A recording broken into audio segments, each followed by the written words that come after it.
រដ្ឋបាលខណ្ឌឫស្សីកែវបកស្រាយជុំវិញករណីកាត់ផ្លូវបេតុងថ្មីដើម្បីដាក់ប្រព័ន្ធលូរំដោះទឹកជំនន់ខណ្ឌឫស្សីកែវរដ្ឋបាលខណ្ឌឫស្សីកែវបានចេញសេចក្តីប្រកាសព័ត៌មានបំភ្លឺមួយកាលពីថ្ងៃច័ន្ទទី22ខែមិថុនាឆ្នាំ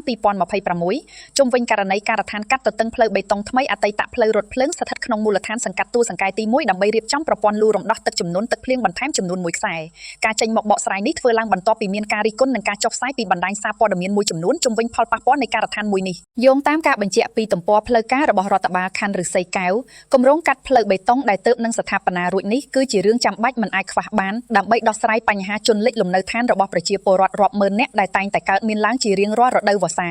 មូលហេតុបច្ចេកទេសនិងតំបន់រងការលិចលង់អាជ្ញាធរបានគូបញ្ជាក់ថានៅក្នុងភូមិសាស្ត្រសង្កាត់ចំនួន2តែងតែរងការលិចលង់ធ្ងន់ធ្ងររួមមានសង្កាត់ទួលសង្កែទី1លិចលង់កំណាត់ផ្លូវលេខ93ស្ថិតនៅក្រមទី2ទី3ភូមិផ្សារតូចនិងក្រមទី15ភូមិចុងខ្សាច់ជាប់ព្រំប្រទល់ភូមិសាមគ្គីសង្កាត់ឫស្សីកែវលិចលង់នៅតំបន់ភូមិឃ្លាំងសាំងនិងភូមិសាមគ្គី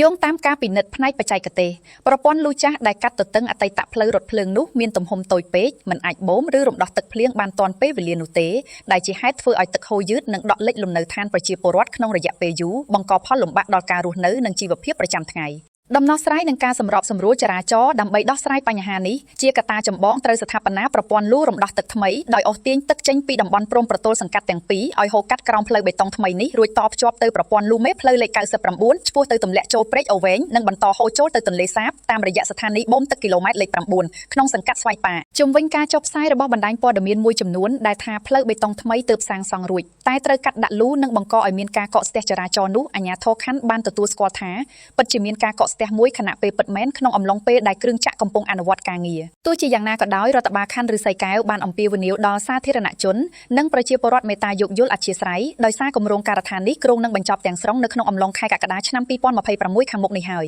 អាជ្ញាធរក៏បានសន្យាផងដែរថាក្រោយពេលដាក់លូរួចរាល់ផ្នែកបេតុងដែលបានកាត់បំផ្លាញនោះនឹងត្រូវចាក់បំពេញនិងកែច្នៃឲ្យមានសោភ័ណភាពក៏ដូចជាគុណភាពរឹងមាំឡើងវិញដូចដើមដើម្បីសម្រួលដល់ការធ្វើដំណើររបស់ប្រជាពលរដ្ឋ